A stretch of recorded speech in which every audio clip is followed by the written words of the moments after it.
Сайн байцгаана уу өрхөм өндөд үзэгчид сонсогчдоо. Гэрэл подкастын хамгийн анхны дугаар та бүхэндээ ингээ хүргэж байна. Тэгээд өнөөдрийн манай хамгийн анхны дугаарт маань хүүхдийн чимээгүй цагийн 4 номыг зохиосон манай Баярмаа эгч маань хүрэлцэн ирсэн байна. За урьдчилан маань хүлээн авч бидний подкастт оролцож байгаа танд маш их баярлалаа Баярмаа эгч. Бас анхны дугаарт өрсөнд баярлалаа. За тэгээд Баярмаа эгч маань болохоор та бүхний зарим нь мэдэх бах. Тэгээд хэрвээ та бүхэн хүүхэдтэй бол эсвэл та өөрөө хүүхэд бол энэ номыг мэдэх бах. Өдөр болгонд 7 минутанд хэрхэн яаж чимээгүй цагийг хийж болох вэ гэдэг чимээгүй цагийн хөтөч ном байгаа тий. За Баярмаа эгч өөрийнхөө талаар жаахан танилцуулбал. За нөө Баярмаа гэдэг. Тэгээд одоо гэрлээд 20 жил болж байгаа. 4 хүүхэдтэй, 2 хүү 2 охинтой. Тэгээд нөхөртөөгөө хамт чуулгандаа үйлчилж байна. Тэгээд хүүхдийн төлөө үйлчлээд ер нь 93 оноос хойш бол хүүхдийн төлөө үйлчилсэн. Тэгээд 95 онд бол яг дуудлага баталгаажуулж авсан байгаа. Бурхнаас айгуу тийм нийтдээ авсан. Би одоо ингээ эсийн бүлэгт үйлчилж байна, хүүхдийн төлөө үйлчилж байна. Би энэ хоёрын нэгийг сонгомоор байна. Ер нь бол томчуудад үйлчлэмээр байна. Гэт тэгээд томчуудад үйлчлэмээр энэ хүүхдийн төлөө үйлчлэмээргүй байна гэд. Тэгтэл яг та дуудлага өгч гэд. Тэгсэн чи яг тэр үед манай нөгөө удирдахжсэн багш маань их хүүхдийн төлөө дуудлага авсан нэг хүний гэрчлэл ярьсан байхгүй. Тэгэл тэр гэрчлийн сонсоод за би хүүхдийн төлөө дуудах юм байна. Тэгвэл томчуудтай үйлчлэгээ балигээсэн бүлэгт үйлчлэгээ балигээ болоод тэгээ хүүхдийн чуулганаа үйлчлээ явж байсан чи дараа нь бас нөгөө хүүхдүүдэд үйлчлэх чи амар биш байгаа болохоор шантраад тэгээд за бас болиё гэснээр за хэрвээ үнэхээр би нэг зүгээр нэг хүний гэрчлэлээр ингээд сэтгэл хөдлөд яваад байна уу үнэхээр та намайг дуудсан уу ишлэлээр надад өгөөгөөч гэгээд тэгээд ишлэлээр Иохан 13 дугаар бүлэг дээр гарч байгаа үгээр чи хүүхдүүдийн хөлийг угаа гэдэг үг бүр хүүхдүүдийн гэж библиэс уншичаад тэгээд дахин нөгөө үгээ энэ дэр хүүхдийн гэж үг байхгүй хат яагаад би хүүхдийн гэж уншаад байгаа ингээд тэгээд за ямар сизэн надад үгээ хэлж байгаа юм байна гэд 95 оноос хойш ер нь тууштайгаар үйлчилж байна. Та хизээ итгэж 92 онд тэгсэн 10 жилээ яг 10 дугаар ингээд байхдаа тэр үед ч одоо ингээд амьдрал сонирн болох гэдэг л штэ.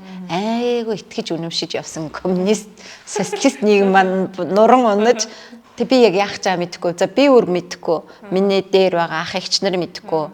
Арт хүн баг шав бүгдэр мэдгүй юм шүү. Тэгээ арчлал гэдэг юм хинч ойлгохгүй. Яах чаа ингээ бүгд ингэж байгаа үед манай ангийн хүүхдүүд ярьсан. Хүүе манай ангийн нэг охин гэд юу ачиж айгүй аартайсан чинь зөөлөн аартай болцсон. Тэр Есүс өөрчилсөн гинээг ярихгүй юу? Тэхийн хүнийг өөрчилдөг. За өөрчлөгдөж мөрчлөгдөж гэж инээж агаад гэтээ дотроо бол би 16 наснаас эхлээд ер нь өөрчлөлтийн тухай би өөрчлөгдмөр байна. Би өөр хүн баймаар байна гэдэг дээр айгүйх тийм бодлыг тээж явж байсан учраас би шууд дотроо бол би тэр үг хүлээж аваад тэгэн гутаа Есүсийн цуглаанд очисон хүмүүс өөрчлөгдөж байгаа юм бол би очие гэх. Тэгээ нууцаар цуглаан хайгаад тэгээ олоод тэгээ мөнхийн гэрэлгээд шуулганд 92 онд анх очиод тэгээд тэрнээс хойш бол дээр оцсон өдрөө шууд итгэсэн. Амьдралын утга учир бол бурхан юм а гэж сонсоол шууд итгэсэн. Тэгэл тэрнээс хойш цуглаанд явж ин да. Тэгээд бас итгэхэ болиё гэж бас боцсон үе байгаа. Болиё гэд. Ягаад тэгэхээр цуглаанд явж байгаа хүмүүс ингээд муухаш гаргаад тахгүй юу. Янз бүрийн болно шүү дээ. Хүн юм чинь тэгээд тэгсэн чинь за энэ хүмүүс надад ингээд бурхан байдаг гэж хэлсэн. Харин энэ хүмүүс одоо нэг өдөр надад бурхан байхгүй гэж хэлэх юм байна. Яг л энэ хийж байгаа үйлдэлүүдийг харахаар ерөөсөө итгэгч хүний ийм байх болов гэхэд тийм биш байгаа тань гээд ерөөсөө ялгарх юм байхгүй нэгэд. Тэгээ нэг өдөр энэ хүмүүс надад бурхан байхгүй гэж хэлэхээс өмнө би болигээд тэгээ байсан. Яг тэр үед би Библийн сургууль сурж исэн. Тэгээд тэгэл нэг удаа Библийн сургууль орсон. Удааг орсон. Угаасаа л тэгэл цуглаанд яваад тасралтгүй яваад бүх юм нийтдээ оролцсон. Угаас тэр үед чи өөр хийх юм байгаагүй. 10 төгссөн хийх юм байхгүй. Ажил сургуульд орохсон чи төлбөртэй гээд айгаад манайхан чинь бүр намайг чи шууд ажил хийгээд тэгэл ажил хайх уу байх уу гэж ингэжээс үе байсан учраас завтай. Тэгэл цуглаан дээр л очдөг. Тэгэл цуглааны бүх юмд оролцдог учраас Библийн сургууль шууд орчихгүй. Тэгээд Библийн сургууль сурж байгаа. Тэгээд болиё бурханд итгэхэ болиё гэж хагаад тэгээд яг юу байсан 3 өдөр ингээд гэртээ өнжсөн цуглаанд ч явахгүй Библийн сургуультай ч явахгүй. Гэхдээ тэр 3 өдөр бол надад аюу хэцүү өдөр байсан. Юу ч хийсэн, юу ч бодсон, юу ч идсэн. Би нөө бурхан тэр үед чинь бид ертөнцийн эзэн гэж ярьдаг гэсэн аахгүй. Тэгээд ертөнцийн эзэн гэж би итгэмээргүй байгаа штэ, болимоор байгаа штэ. Тэгэхээр би ертөнцийн гэж бодмооргүй байсан чинь тэр 3 өдрийн турш миний толгоноос ганц хуг салаагүй. Би ерөөсөө бүр ядарсан сүлдээ нөгөө үгнээсээ. Тэр нь ерөөсөө л ертөнцийн.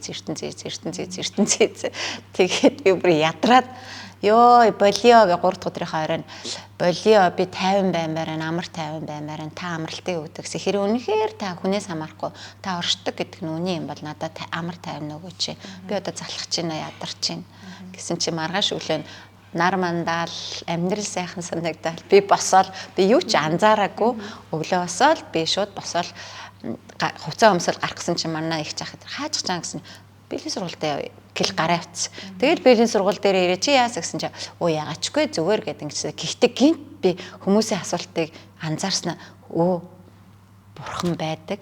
Тэгээд бурхан намайг өөрийгөө хүнээс хамаарахгүй өөрийгөө надад илчлээд би ч өнөөдөр айгүй шийдвэртэй хэний ч шахалтгүйгээр тэгээд бас аюу тайван сайхан байгаа юм байна штэ гэдгийг анзаараад. Тэгээ тэрнээс хойш янз бүрийн хүмүүсийн үйлдэл тийм ээ янз бүрийн нөхцөл байдлаас болж хамаарч бурхны байдаггүй гэдэг бодол төөхө байсан.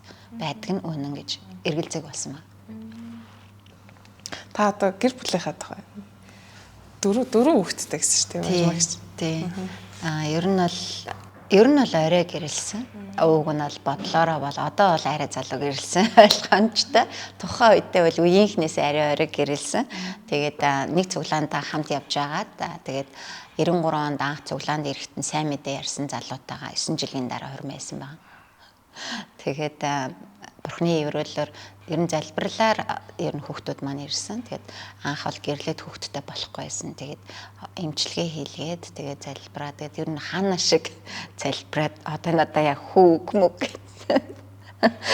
Би тань тэр хүүгөө өргөн гэж залбираа. Тэгээд эмчилгээний дараа яг ингээ бурхан өрөөгөө том хүүгээ авсан байгаа. Тэгээд том хүүгийн дараа 4 жилийн дараа дунд хүн маань төрсөн. Тэгээд дараа нь бол охин маань төрөх үед бол нэлийн хүнд үед манай охин төрсөн байгаа. Яг гоо би охиныхоо өмнө ингээд нэг 2 хэцүү юмыг туулаад тэгээд нэлийн сэтгэлийн шарахтай байх үед охин маань төрсөн. Тэгээд бас нэлийн олон юмыг даваад тэгээд одоо өөрөө бас төрөлт нь аюу хүнд байсан охины маань тэгээд төрсөн. Ер нь бол манай нөхөр бол 3 дахь хүүхдийн маань бол ирэх гэж ирсэн охин гэдэг. Угаасаа тийм байсан.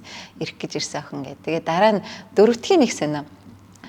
Ерөнхийдөө би 4 хүүхдээ олно гэж залбираагүй юм. Гэрлэлтийн анх битгай гэрлэлтийн хичээл хийж яхад гэр бүлийн тухайн хичээл сурж яхад хэдэн хүүхдээ олох вэ гэхэд 4 хүүхдээ олмоор ан гэж залбирчээсэн байхгүй юу. Гэхдээ амьдралын явцад за ер нь бол бүтэхгүй юм байна. 4 хүүхэд бол хэрэггүй юм байна. Чадчихгүй юм байна гэж бодсон байхгүй юу. Хүүхдүүд өсгөөл ирсэн чинь те ер нь хэцүү юм байна гэж бодчихгүй. Тэгээд 4 хүүхдээ болохгүй гэд ер нь тийм тархиндаа тийм нэг ойлголттой явж исэн.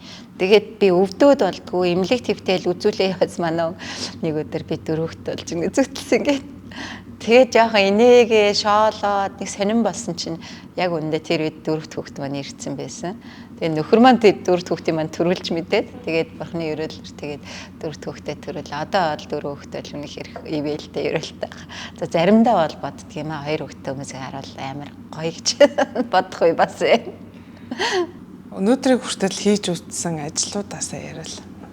Та яг хамгийн гоё тийм дурсамж үлдээсэн ажил ямар ажил хийжсэн бэ?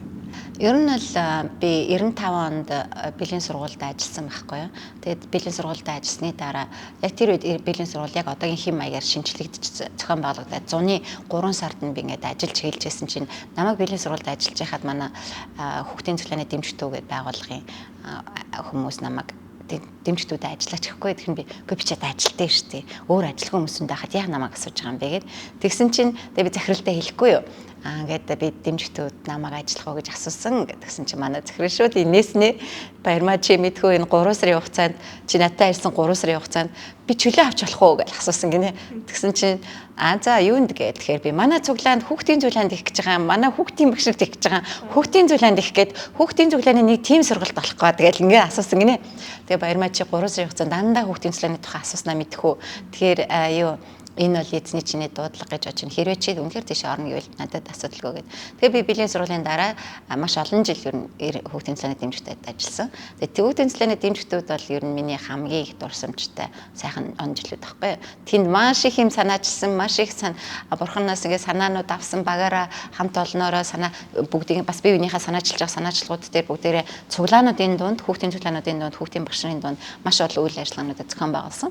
Тэгээд эргээд бас чуулгануудад хүүхдийн төлөө ажилладаг хүмүүсийг бэлтгээд бид нар даалдаа оюутнууд гэж бэлтгээд тэгээд 9 сарын турш тэд нартайгаа хамт ажиллаад тэгээд тэднийгээ сургаад компьютер дээр сургаад ном бичих дээр сургаад хичээл боловсруулах дээр сургаад хөтөлбөр боловсруулах дээр сургаад хичээл заалгаад ингээд янз бүрийн үйл ажиллагаануудыг хийгээд тэгээд дагалдаа оюутнуудаа сургасан. Тэгээд тэр бол дурсамжтай. Тэгээд дараа нь би дэмжигдээс гарснаас хойш хуваараас хүүхдүүдэд үйлчилж өдөр өнжүүлэх ажил болж үзсэн. Тэгээ ерөнхийдөө бол дандаа л хүүхдтэй ажиллаж байгаа. Тэгээ сүүлдээ ажил хайх юм бол хүүхдтэй ажиллах ажил байна уу гэж хайдаг. Хүүхдтэй ажиллах ажил биш байвал хичнээн миний чадвараар ингээ боломжтой байсан ч те би тэр ажлуудад бол орохгүй гэдгийг мэдсэн ба. Тэгээ нэг удаа дэлхийн зүйнд ажиллах гэж үтсэн. Тэгээд яг нэг дадлага хийж үзэхгүй юу. Тэгээд тэгсэн чинь уг нь хүүхдийн төлөөх байгууллага нь тэгээд хүүхдийн төлөө ажилладаг салбар дээр нэгсэн. Тэгсэн яг хүүхдтэйгээ дагнж ажилладаг юм билээ. Хүүхдийн төлөө ингээд наана гэж зохион байгуулалт хийдэг юм байлээ. Тэгэхээр би хүүхдтэйгээ гардаж ажиллахгүй юм байна. Тэгээд бэльягээ бэлжээс удаага. Тэгээд Америк сургуульд бол ажиллаж байсан. Тэгээд одоо сүүлийн хэдэн жил бол чуулгануудад өсвөр үеийнхэнтэй үйлчилж байна да. Одоо хүүхдтэй ажиллах, хүүхдийн ном бичих хэр ялгаатай? За ер нь төстэй шүү дээ. Яг л нөгөө хүүхдтэй ажил яг ялгаатай нэг талбар бол мэдээж байна. Бодно дээ нэлээд боловсруулна. Хүүхдтэй ажиллахад бол их юм бодохгүй. Шууд тулаад ерөнхийдөө ингээд нэг туршлага болон ойлгоцоор явчихж байгаа учраас ингээд тухайн асуудал нөхцөлөө шууд харьцаа явж байгаа. Ном бичгэд бол олон хүүхд уншина. Миний харилцдаггүй, миний хараагүй, миний таньдаггүй маш олон хүүхд уншина шүү дээ, тий. Тийм болохоор энэ чинь эргээд шууд бус аргаар хүүхдтэй харилцаа болчихж байгаа юм. Тийм учраас номон дээр бол нэлээд бодно, бичнэ, дахин засна, янзлна, тий. Нэг удаа номоо гаргачаад дараа нь одоо ингээл эхний гаргасан ном дээр маань зөндөө засвар одоо буцаа орж байгаа байхгүй. Ингэх юм байна, тэх юм байна гэд янзлаад явж байгаа. Тэгэхээр боловсруулалт бол байнга хийгддэг. Мэдээж хүүхдтэйгээ шууд ажиллаж байгаа үед ч гэсэн бас боловсруулалт хийгдэн л дээ. Алдах онох зөндөө юм байгаа юм чинь тийм. Тэгээ яг туулж ажиллах бол ном бичиж харьцахаас илүү амархан үр дүн ер нь харах магадлал нь аягүй өндөр. Та ингээд 4 номоо бичиж явах хугацаанд таны одоо амьдралд гарсан өөрчлөлт ч юм уу юу гэдэг вэ? Одоо ингээд ном бичиж эхлэх чинь бас нэг юм өөр одоо шатруудаа амьдралынхаа өөр нэг үе шат руу орж ийн гэсэн үг шүү дээ. Тий. Тэгэхээр таны амьдралд гарч ирсэн өөрчлөлт та гинт яагаад ном руу орох болсон юм? Яг гинт бол ороогүй. Дэмжигчдүүд ажиллаж байхдаа бид нар чинь угаасаа хүүхдийн багш нар зориулаад ном бичдэг байсан. Крисмас баярын тусгай хөтөлбөр зориулаад, амилсан баярын тусгай хөтөлбөр, зуны сургалтын тусгай хөтөлбөр. Тэгээ тэр үедээ бас орчуулдаг. Эхлээд бол орчуулдаг байсан. Манай солонгос хэлтэй хүн солонгос хэлнээс орчуулаад, англи хэлтэй англи хэлнээс ингээ орчуулад явж исэн. Тэгээ аажимдаа бид нар өөрсдөө миний ургануудыг тижээгээд ном төсийн ном болон өөр сургалтуудаас суралцаад өөрсдөө зохион бичих юм байна гэд. Тэгээ бид нар өөрсдөө бичдэг болсон байхгүй. Тэгээ тэнд бол бас нэлээд олон номон дээр ажилласан. Тэгээд тэр бол яг илүү хүүхдийн багш нарт зориулсан номнуудыг хийжсэн л да. Тэгээ гэртээ хүүхдтэй болоод том хүүгээ ингээд баг дунд хүү маань гарчаад хоёул том хүүгээ цэцэрлэгт явуулах заримдаа боломжгүй харна залхуураа гэртээ байлгаад тий залхуурахтаач бас биш юм л да амьдралын нөхцөл учраас тэгээд ингээд том хүүтэйгээ би ингээд номорн дээр ажилламаар байсан аахгүй аюу амархан штэ. Яг л би ингээ өөрөө боловсруулалт бичснээс илүү бэлэн ном дээр хүүхдэд зуруулаа бичүүлээд уншуулад явах аюу амар. Тэгээ номын дэлгүүр орсон чинь баруун тархийг хөгжүүлэх, зүүн тархийг хөгжүүлэх, оюуны чадамж, оюуны гэд янз бүрийн нөгөө IQ хөгжүүлэх номнууд байсан. Тэгэхээр насанд нь тохирсон номнуудыг аваад хүүхдтэйг ингээ хийлгсэн чинь аюу хөөрхөн хүүхд маань зураал бичээл ингээл хийгээд тэгээд тэгсэн чинь за энэ нэг ном ингээ аягүй хөөрх юм байна. Ном аягүй зүгээр юм байна гэд. Ингээ бодоо байж тал чинь бид хүүхдээ би чинь итгэгч хүн эргээд хүүхдээ би чинь нөгөө бурхны хүүхдээ болохын тулд том үг ялангуяа залбирч ирсэн болохоор тэр хүүхдэд Библи заамаар байсан. Тэгэхээр нь Библи тавиад ингээ 2 ном болчиход байсан аахгүй юу. Тэгэхээр 2 ном болчихж байгаа учраас би энэ хоёрыг яагаад нэгтгэж болохгүй гэж тий Библи дээр угаасаа бидний тархины хөгжлийн бүх сэтгэх хөгжүүлэх, бүх насныхан тохирсон бүх гоё юм мэдээлэлүүд байгаа штэ гэд. Тэгэнгუთ хүүхд тэгж бодоод тэгээ санаа аваад би янз бүрийн аргачлалууд цуглуулад за хүүхдийн номнууд дээр насан дээр ийм аргачлалууд байдгийн байна гэ. Тэгээд библийн номнуудтай хамт ингээ уйлдуулаад тэгээ босруулаад өөрөө би ингээ ном хийгээд тэгээд дүүгээрээ гуйж дизайн хийлгээд ингээд би энэ номоо хүүтэйгээ хийж эхлэхгүй юу. Нэг ном бариад яг библиэч заагаад тэг бурхны тухай заагаад танилцуулаад тэгээд гоё сэтгэх хөгжүүлэх юмнуудыг хийгээ авсан чи аюу амар болохгүй юу. Тэгээд би яг энэ ингээ өөртөө гар хэвлэлээр ингээд яачаа дахиж би хэвлэлээр бол хийгээгүйсэн. Тэгээ явж яагаад тэгээд энэ номны санаа бол ер нь тэгэл аюу олон жил хадгалагдсан. Яг яаж хийх вэ? Тэгээд 2 жилийн өмнө ковидын үеэр надад боломж гараад би ерөнхийдөө орчуулагчаар ажиллаж байсан. Тэгээд байгууллагын дарагтаа санал болгоод би ингээ өсвөрийнхэн зориулсан номон дээр хийвэл яаж яана гэдэг дарга маань тэгээд англитэй гарах санааг бол дарга маань хэлсэн. Чи орчуулагч учраас монгол дээр бичсэн бол англиар орчуулаарай гэд. Тэгээд багаараа ажиллаад монголоор эхлээ бичээд тэгээд англи руу орчуулад англи монголтойгоор гаргаж ирсэн байхгүй. Тэгээд ном болгон англи дээр монгол дээр 2 хэлээр байгаа гэсэн үг тийм 2 хэл дээр байгаа. Тэгээд тэгэхээр номны маань санаа бол айгүй олон жил явж байгаад харин боломж цаг нь бүрдээд дээр нь би бас ганцаараа хиймээргүй байсан. Би аль болохоор дандаа хамтрагчийг хайж ирсэн байхгүй. Тэгэхгүй бол хамтрагч нөгөө би ганц нэг хүний санаа чи нэг бодол байна. Одоо чинь энийг би нэг ингэж ганцаараа бодоод хийцэн штеп. Тэгээ зарим нэмдэр ингээд жоохон өөр хүнтэй ярилцаж исэн бол би арай өөрөөр хийх байсан бах таа гэж бодол төрдгөөс аахгүй. Тэгэнгუთ энэ дээр маань баг байгаад 3 хүн ажиллах ингээд манай орчуулгын багийн 3 хүн ингээд гараал ирж байгаа. Тэгэл гурлаа ярилцаад явангууд яг гоё тийм байгаа аахгүй. Миний яг хүсчихсэн нэг хүний санаа биш те. Энийг яах вэ? Тэрийг яах вэ? Энэ дээр тэгэл дахин энэ дээр нэрээ бүгдээрээ ингээд энийг яатсан шиг гэдэг мартсан зүйлээ санаах те. Гоё юм бүрдэж байгаа аахгүй. Тэгээ олонний санаагаар гоё ингээ явагдаж болж байгаа байхгүй. Тэгээд ном маань боломжтой болсон байгаа. Ном гаргах. Тэгээд гинт нөгөө биш олон жилийн. Тэгээд эргээд би бас энэ ном гаргахад түрүү асуусан шүү дээ. Нөгөө надад ямар өөрчлөлт гарсан бэ гэдэг. Тэгээд би маш олон сургалтуудаас суусан. Айгүй нийтдээ уран бичгийн ийм сургалтанд хүртэл би айгүй дээжсэн суусан, каллиграфийн сургалтанд суусан, кириллээр бичих уран бичгийн сургалтанд суусан, монгол бичгээр бичих гээл би иймэрхүү сургалтуудад ингээд суудаг. Хизээ юунд хэрэглэх юм мэдгүй. Гэтэ надад бол гоё бичих ийм юунууд бол өөрөө сонирхолтой. Тэгээ би хүүхдүүдтэй ажилладаг учраас хүүхдүүдэд бас би нэг ч гэсэн санаа байдаг гэдгийг мэдүүлмээр байдаг. Тэгээ тийм болохоор би эргээд би өөрөө нэг гоё биччихвэл нөгөө чинь дуурайгаад нэг хүүхд ингээд дуурайгаа бичих гэдэг байхгүй юу? Миний хүүхдүүд ч гэсэн. Тийм болохоор би ингээд гоё бичих юмнууд. Тэгээд энэ олон санаанууд маань ингээд талд байсан байхгүй юу. Тэгэнгუთ энэ ч сурсан нэг юмд энэ талд ингээд тал байсан юмыг ном бичих байсан чинь ингээд гоё нэгтгэж өгсөн. Яг бүх юмаа ашиглах боломж гарч ирсэн шүү дээ. Бүх юмнууд гоё бүх боломжууд нэг газар. Тий. Тэгээ ялангуяа яг өсвөрийн номоор эхэлсэн чинь бүр гоё болсон аахгүй юу. Өсвөрийн номоор эхлэнгуй чинь өсвөрийнхний чинь нөгөө би илүү жоох хүүхдүүдэд бодвол арай амархан байгаад байдаг. Өсвөрийнхэн болохоор чинь тэднийг ч сонирхлын татахын тулд би тэдний чинь нэлээд тэд нар чи ингээд сониуч тэгээд бас амархан юм нэг сонирхгүй бас амархан гол нь тий бас нэг гоё юм байгаа штэ.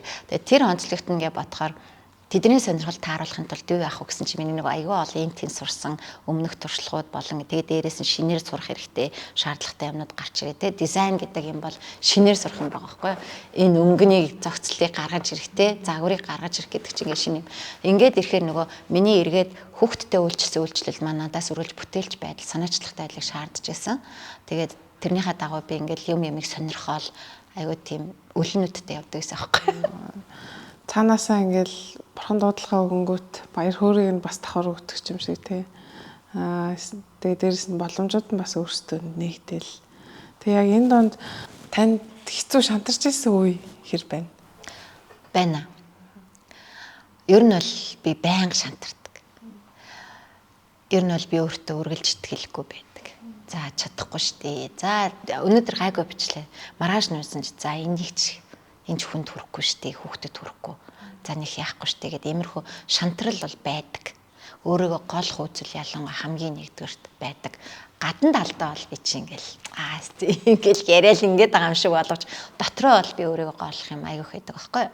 Яг бол мэдээж миний нөгөө амьдралын явцад өссөн миний амьдралаасаа олсон янз бүрийн шарах марх гэдэг байгаа штэ. За тэгжээтэл чинь би нэг ерөнхийдөө өөрийгөө голоод ингээд чадахгүй байна гэж адил чинь дараа нь одоо би ингээд гаргаал ирсэн чинь яг ингээд үнэлэх хүмүүс байна. бас үнэлэхгүй хүмүүс байгаа штэ. Жишээ нь англи хэлний алдаатай байна гэж тэгж जैन. Монгол хэлэн дээр чи энийг ингэж хэлэхгүй штэ. Наа загвар чи өнгөч нь хитрхи ирээн ч юм уу те. Гэт хэлэх юмнууд гарч ирнэ. Тэгэн гут нь тий үнэн гэлтэй бодно штэ. Тэгэл ирэхээр чин за болох уу. За угаасаа ер нь бол хүмүүстэй ажиллаж байхад бол угаасаа мууг нь илүү сонсдог. Тэгээд болох уу гэж бодох үе байна. За би ингээд нэг яаж иж байгаа болгочихё гэж ядалч манай багийн хүмүүс бас шантрах үе бас байна. Амьдралын нөхцөлийн янз бүрийн нөхцлөөс. Тэгээд ингээд шантрах үе бол зөндөө байдгаа. Тэгээд шантардаг, одоо ч шантардаг. Мөнгө байхгүй штэ. Энийг ингээд ичмээрээ штэ. Боломжгүй байна штэ. Боломжгүйгээр бол би энэ номоо хүмүүс танилцуулаг олон жил болсон аахгүй. Зөвхөн өөртөө хадгалаад яг ганц нэг хүнд л ярьдаг би ингээд ном бичмээр номнууд ингээд найруулад гаргамаараа ингээд ярьдаг боловч би ерөөсөө яваагүй. Гэхдээ одоо бол жоохон шантралтайгаа шантралтаа талархаж байгаа. Ягаад гэвэл шантрал маань намайг дахиад нэг юм хийх хүсэл дахиад нөгөө талаас өгөөдөг болчиход байна. Яг энэ номыг нэг эхний ном гарснаас хойш хийх сэтэл өгч гин гэсэн. Тий, их сонирхолтой тийм болсон. Чадахгүйгээ бодоод би олон жил явсан штэ. Тэгтэл яг нэг ном гаргаад ирсэн чинь номон дээр маань бас аягүй гой сайн талууд гарч ирэхгүй юу. Ингээд аудио бичлэг хийдэг хүмүүс уулзаал энд таны ном дээр ингээ аудио ингэж гоё хийвэл болох юм байна гэх. Өө тийм санаа идэг юм уу? Оо за яах вэ гэл ингээд уулзаа тий. Тэгээд яах вэ? За тэгээд хідэн төгрөг болох уу гэд. Тэгээд би төсөө асуугаал хүмүүсээс хандив болоо. Тэг ингээд төсөө гар. Тэгэл аудиогоо хийгээл ингээ явсан чи дараа нь та ингэж нэг юу хийвэл подкаст ч юм уу эсвэл юу танилцуулга хийвэл яаж чинь гэл ингэнгууд тэр яадгийн ингээл асуугаад ингэнгууд нөгөө би цаанаас шантраад болиё гэж ядал чинь хүмүүс зарим нэг үнэлж байгаа хүмүүсийн нэг хандлага те санаачлага санал эдэр ингээ орж ирэнгууд тэгээд яадаг гинэ гэд ингээл ороод ирэнгууд чинь ийм ч юм хийж болно тийм ч юм хийж болно гингууд чинь тэгэл багийнхандаа илэнгууд манайхан хөө тэгээд хөө бүгдээрээ тэрийг оролдоод үзье гэд тэгэл аянда дотроо болиё гэжсэн сэтгэлийн маань нөгөө гаднаас ингээд гой урам өгж байгаа хүмүүсийн энүүдээр саналуудаар боломжууд нэгдэж ин гэж харангууд аргууд байна, аргачлууд байна гэж ганцхан хэвлэлээр бодож исэн бол өөр аргууд байна гэж харангууд одоо энэ подкаст ч гэсэн надад бас ингээд боломж тавьж байгаа санал те. Тэгээ энэ саналын дагуу ч гэсэн би хэдэн хүнд ч гэсэн хэдэн хөвгөд ч гэсэн хүрх танилцуулах боломжтой гэж харж байгаа шүү дээ. Тэгээл нөгөө өчигдөр би шантарч исэн бол өнөөдөр надад би босё гэж босоод ирж байгаа байхгүй. Намаа бичээд хэцүү үедээ хэцүү, сайхан үедээ сайхан, урам авмаар үедээ урам аваад шантрах үедээ шантраад ингээд хийгээ явж хахад гарч байгаа үр дүн танд ямар байна вэ? Хүүхдүүдэд хүрч байгаа одоо номыг маань хүүхдүүд уншиж байгаа. Дээрэс нь одоо ингээд ажиллаад та бүлэг хүртэл хүүхдүүдийн бүлэг бас байгуулсан байна шүү дээ. Тэгэхээр яг хүүхдүүдэд маань хэр их хүрдэг вэ? Хүүхдүүд маань бурхныг яг номоор маань дамжуулаад таньж мэдчих явцдаа танд хуваалцчихсан гоё түүхүүд байна уу? За ингэсэн бид нар чи нөгөө намаа өдөр бүр 7 минут гэд нэрлсэн шүү дээ. Тэгээ би чи нөгөө өдөр бүр хүүхдүүдийг бурхантай уулзаасаа гэж хүсэж байгаа. Тэгээд бид нар ярилцаад нөгөө гарчгаа яаж өгөх үү, нэрээ яаж өгөх үү гэд. За өдөр бүр байх хэрэгтэй. Тэгээ яах вэ? Ганцхан өдөр бүр гэхэр чи угаасаа өдөр бүр чимээгүй цаг өдөр бүрийн талах гэ байгаа шүү дээ. Тэгвэл яах вэ гэж яагаад тэгээ өсвөрийн насны хүүхдүүдийг ингээ бодсон чинь за өдөр бүр нэг тодорхой минут гаргуулъя гэд. Тэгээ ихэнхдээ томчуудад заадаг чимээгүй цаг бол өдөр бүр 15 минут гаргаардаг штэ. Бурхантай уулзах чимээгүй цагта дор хаяж 15 гэж байгаа те. Тэгээд мэдээж боломжтой байгаа бол 30 40 гэж байгаа. Гэтэл ингээд өсвөрийнхнийг би 15 минут гэж хэлвэл шууд ингэх байхгүй юу? 15 та хүүхд хүртэл тэх байхгүй юу? Тэгээд бодлоо яах вэ гэд. Тэгээд 5 минут гөхөө гэсэн чинь арай бид нар чинь бас том хүүхд болж гин, жоох хүүхдэд 5 минут болж гин тий. Тэгээд 10 минут гөхөө гэсэн чинь бас л яг ингэн дургуутсан гэдгийг мэдрээд байгаа байхгүй юу. Тэгэхээр 5-10-ын дунд ингээл тоонууд 6 минут, 7 минут, 8 минут тэгэл явж байгаа. Ерөөс яаж ч 7 минут аягүй эвтэйхэн байсан байхгүй юу. Тэгээд 7 минутгээ сонгоод бид нар өдөр бүр 7 минут гэдэг гарч өгье гэдэг. Ингээд шийдээд тэгээ бүлгээ өдөрдөө явлаа. Тэгээд хүүхдүүдтэй өдөрдөө явж байхдаа юу гэсэн гэхээр өдөр бүр 7 минутыг л бурхантай уулзахтаа гарга. Чадах уу гэж чадна гэж байна. Ер нь ямар ч хүүхдээс асуусан чадна гэж байна. Ерөөс нүдэнд нь бол ингээл юу 7 минут гэх юм байхгүй байгаа байхгүй. За ашгүй за ямарсан минутыг зөв сонгож гээд тэгээд ингээд явж байсан чи за чимээгүй цаг хийж гинөө гэлтэй гэдэг байхгүй. Бид нар чинь 7 хоногт уулзахдаа эн чин чимээгүй цагийн ном маань 3 сарын. Гэхдээ 6 өдрийнх байхгүй. 5 өдөр нь яг ажлын 5 өдрийн чимээгүй цагийг хийн. Хагас өдөр нь болохоор дүгнэн 5 өдөр юу сурсан бэ гэдэг дүгнэн. Бүтэнсэ өдөр чимээгүй цаг юм байхгүй. Цуглаанд явж байгаа учраас. Тэгээд бид нар чинь 2 дахь өдөр уулзвал 2 дахь өдрийнхэн чимээгүй цаг хийчдэг. Бус өдрийнх нь хүүхдүүд гэртээ штэ. Тэгээд ингээд за бус өдрөө хийсэн үү гэж асуухаар чи хийсэн гээл. За яаж ийн гэснээр ер нь 7 минут аягүй тачгүй. 7 минутанд яг хийж байгаа юм чинь болж ийн гээл тэгж байна. Өө тийм үү. Яг юу хийж чадчихээн гээл гэсэн чинь нэг бол англиа дагнана, нэг бол монголоо дагнана. Хоёулыг нийлвэл 7 минутаас илүү гарах юм билээ. Гэтэ заримдаа 15 минут суудсан байт юм билээ гэж тэгж байна. Тэгээд за яг ингээд бурхны тухай юу мэдв гэхээр би ерөөсөө бурхны тухай энэ өнцгөөс бодож байгаагүй. Тэгээд бурхан би зүгээр сайн мундаг гэж бодож байсан. Гэтэ би бурханд өөрийнхөө хүслийг хэлнэ гэдг нь би заримдаа боломжгүй юм шиг бодож байсан гэж ярьж байсан хүүхэд байна. За нэг хүүхэд болохоор бүр ингэсэн. Би бурханд итгэдэггүй штэ гэжэлсэн. Уг нь бол итгэдэг байсан хүүхэд. Тэгээд итгэдэггүй гэж хэлсэн. Тэгсэн ч гэсэн манай бүлэгт явсан, дууссан. Тэгээд би бол ч итгэхгүй юм. Тэгтээ чи Библиэс бурхны тухай уншиж байгаа. Энэ номноос бурхны тухай уншиж байгаа. Тийм ээ. Тэгтээ би нэг итгэхийн тулд уншаагүй. Ээж аав намайг яв гэд намайг энд ирэхгүй бол юу ан гэдэг байгаа болохоор би ингээд намайг ирсэн үгүй шалгадаг учраас би явж гин гэд ийм хандлагаар байсан. За тэгээд энэ болохоор 11-ээс 14 насны хүүхдүүдтэй бид нар ингээд яаж байгаа шүү дээ.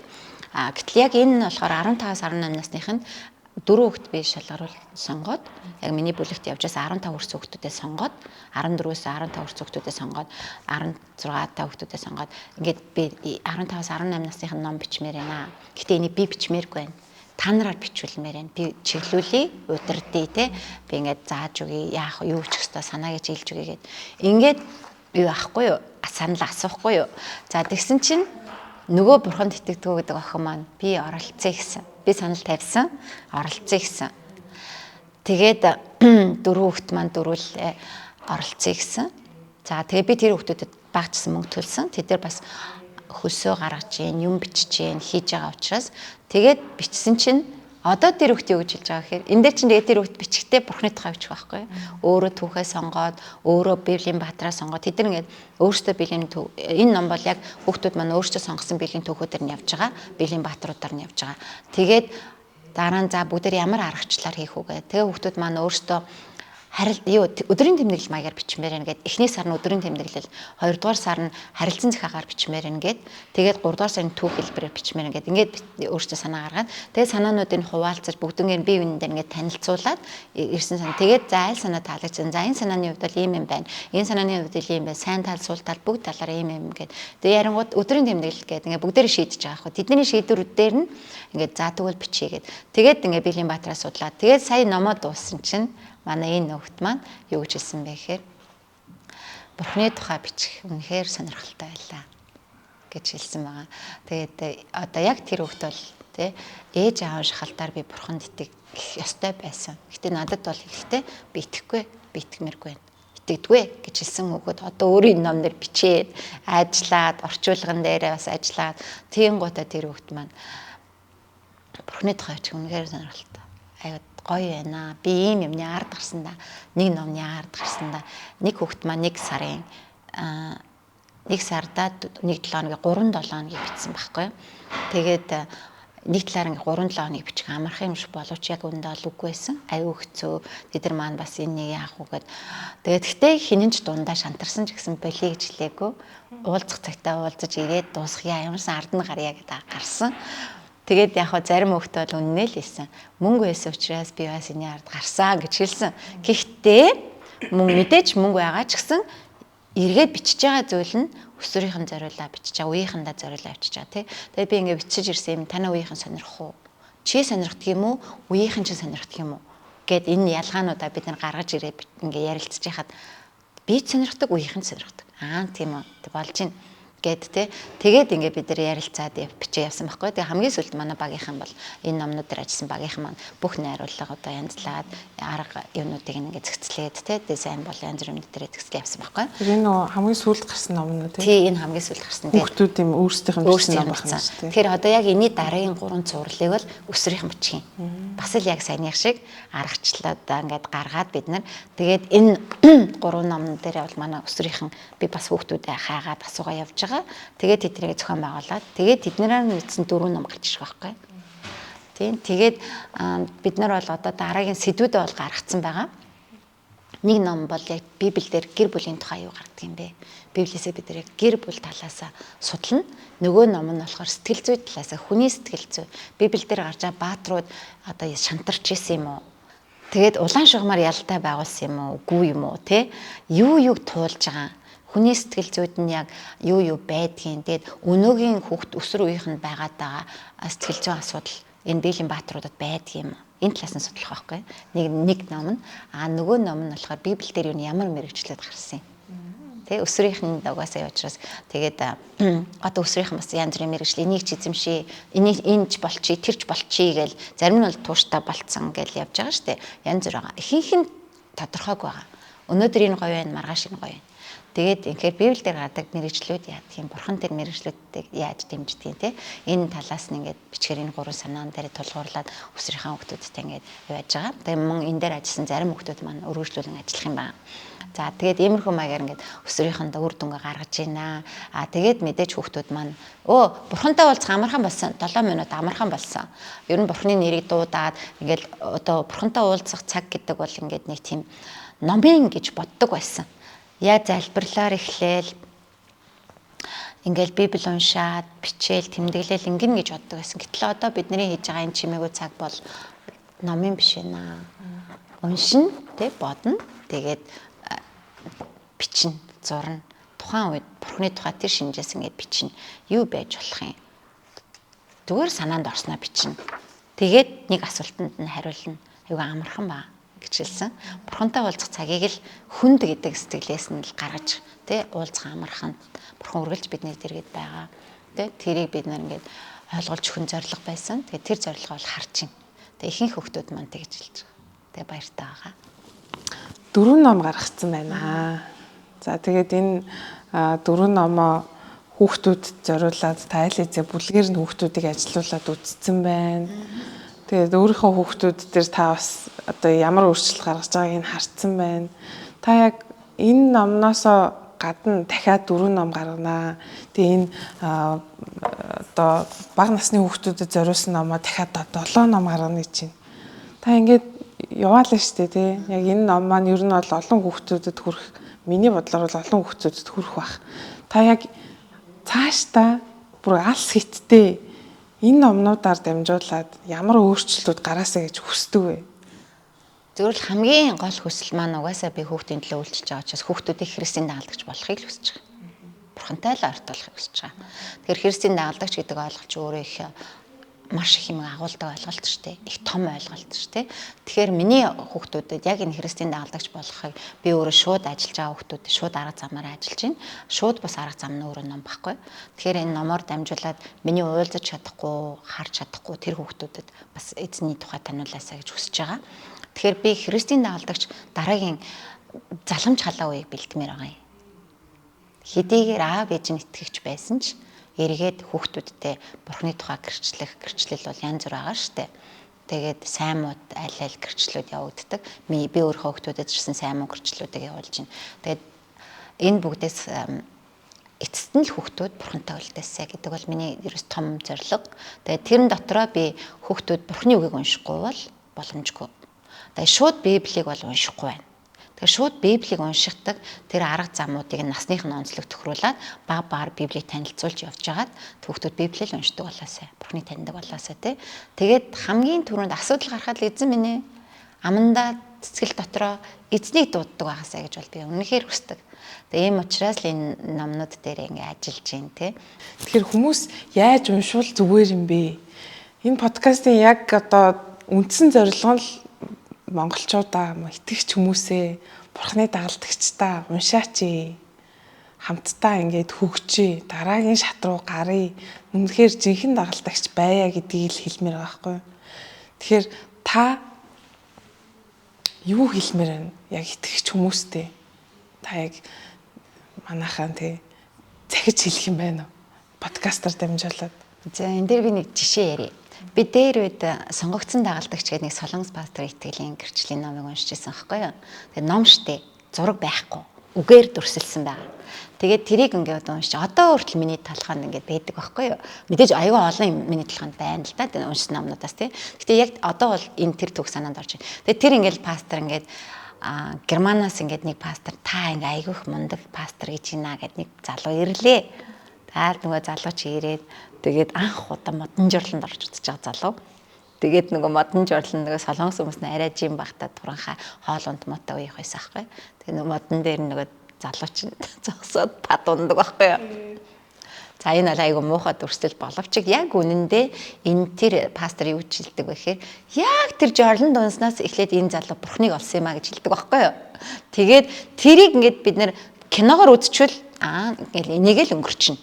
Гэтэл тэрийг үгээр уншихаар бидний тархинд маш их юм төсөөлөл бий болж байгаа. Тэгээ тухайн үед би нөгөө аягүй инээдтэй дүрсэлж уншсан учраас одоо хүртэл миний тархинд шууд буудаг байхгүй юу? Яг миний бодсон герман үнөө те дүрслэлөө биш шүү дээ. Солонгос үний тэр пастор ямар би тэр пасторын зургийг мэдэхгүй. Зургийг харсан би нэг тогтоохгүй. Зөвхөн нөгөө тэр нэг бичиглийн тэр нэг номны дүрслэлээр би ингээд бүр ингээ өөрөө төсөөлж уншингууд одоо хүртэл надад яг нэг тэр нэг кино шиг байгаад байдаг кино биш мөрдлөө. Тэгэхээр ном уншихын гайхамшиг өөрөө тийм. Номыг ингээд бичээд уншиж байгаа тэр дүрслэл ингээд үгээр дүрсэлж байгааг бодит дүрслэл болгоод тархиндаа зураглал бий болохоор бүр ингээ үлддэг. Тэгэхээр би бол хүмүүс манай итгэгч нар ном уншаасаа гэж хүсэж байгаа. Ялангуяа хүүхдүүд маань ном уншаасаа гэж хүсэж байгаа. Энэ нэг гоё тэг дүрслэл төсөөлөл. Тэгээ ингээд ирэхээр чинь бүр өөрөө бүр цаашаа зөндөө төсөөлдөг байхгүй. Тэрнээс цаашаа одоо тэгэл тэрний одоо тэгээ тэр чинь бурхныг олсон гэдэг ааш хамгийн сонирхолтой. Тэрнээсээ эхлээ бурхныг олсон гэд. Бурхан ямар вэ гэдэг мэдсэн гэд те. Тэгэхээр бурхны тэгэхээр яална хэрэг үсвэг үг гэдэл ингээд бод те. Яг 0-0-с те. Тэгэл ингээд тэгээ цаашаага асуултууд ургаж байгаа байхгүй. Бурхны яаж олсон юм? Мэдээж тэр хүнд нэг тэр юунууд байгаа. Тайлбарууд байна. Гэхдээ яг ингээд олно гэж юу? Тэгвэл би яаж олдгийг гэл те. Би бурхны тэгвэл яаж олох юм гэд. Ингээл асуултууд ургаал гараад ирэнгууд чинь ном гэдэг өөрөө хамгийн сайхан юм. Миний бодлыг тархийг бүрэн эзэлж авч байгаа. Тийм болохоор яг энэ гоё мэдрэмжийг манай хүмүүс битээ алдаасай тий хүүхдүүдээс яг энэ гоё мэдрэмжийг аваасай. За жишээ нь яг одоо ингээд би энэ нэгдүгээр номноос л энэ жишээ авчий да. Манай ингээд надад одоо хүртэл бас байгаа нэг юу байгаа аахгүй юу. Ингээд бурхны тухай ингээд энэ дэр чинь зүгээр ингээд дүрслэл бичсэн байгаа штэ. Гэтэ энийг ингээд унших юм бол хүүхдүүд ингээд уншихад юм бол яг ингээд өөрөө төсөөлж бодвол аюу гоё дүрслэл гарч ирэх гэдэг юм. Янз бүрийн дүрслэл гарч ирдэг. Түүний харц бүх биетийг нэвт шувт харагч цацраг туяа.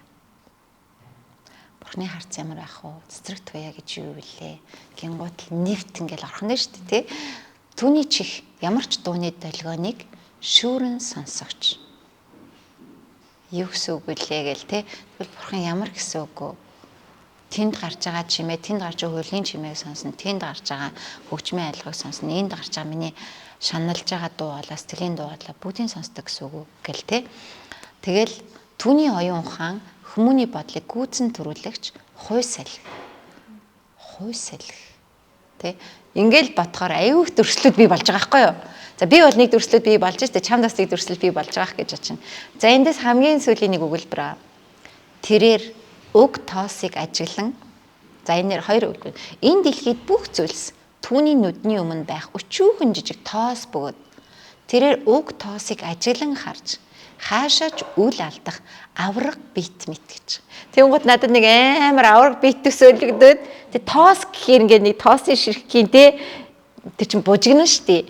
Тэрийг тэгтээ алдахгүй гэж байгаа байхгүй. Хамгийн гол нь алдахгүй гэд. Тэг надад энэ дүрслэл бүр аюу гой санагддаг байхгүй. Тэр номны хамгийн гоё юм бол үгээр илэрхийлж байгааг бодит юм дүрслэл болгох энэ маш гоё юм байдаг. Тэгээд тэр дүрслэл хүн болгонд янз бүр байгаа. Авраг биетэн хүн болгонд янз бүр. Тэ хүүхдийн кинон дээр гардаг авраг биетөө тэ зүгээр томчуудын үед боддог авраг биетөө эсвэл зүгээр л амьдралдаа миний үед айгүй үлэмж битэн гэж боддог тэр том хүн үү тэ тэгэл тэр болгоноор л төсөлнө. Тэгтээ хүн болгонд өөр төсөөллүүд бий болж байгаа. Энэ л өөр номын гайхамшиг гэж би боддог. Тэгээд томчууд маань ч гэсэн энэ гоё гайхамшигаас үргэлж суралцаасай. Хүүхдүүд маань бас энэ гайхамшигаас үргэлж суралцаасай гэж хүсдэг те. Дашрамдагч хэлгээд та бүхэн манай гэрэлт аппликейшнийг утсан дээрээ татаж аваад сонсдог ном, уншдаг номыг хүлээн авч уншиж сонсох боломжтой. Мөн Христ итгэлт подкастууд орж байгаа шүү. Энэ подкастаараа дамжуулан бид бүхэн Монголд болон дэлхийн өнцөг болон бүрт суугаа Христ итгэл таханд үстэй яг ном уншихын гоёыг ном уншснараа бид бүхэн хувь хүний хөгжилтөө болон итгэлийн амьдралдаа ямар олон сайн зүйлсийг авчрах боломжтой юм бэ гэдгийг харуулахыг зорж байгаа. Урилгыг минь хүлээн авч оролцсон Баярмаа ихчтэй маш их баярлалаа. За тэгээд ямар гоё хөрөнгө оруулалт вэ? Хойч үйтэй. Тэгээ таны ярьсан энэ залхамж халаа гэдэг ойлголт бидэнд бас маш чухал ойлголт юм болов уу гэж боддог.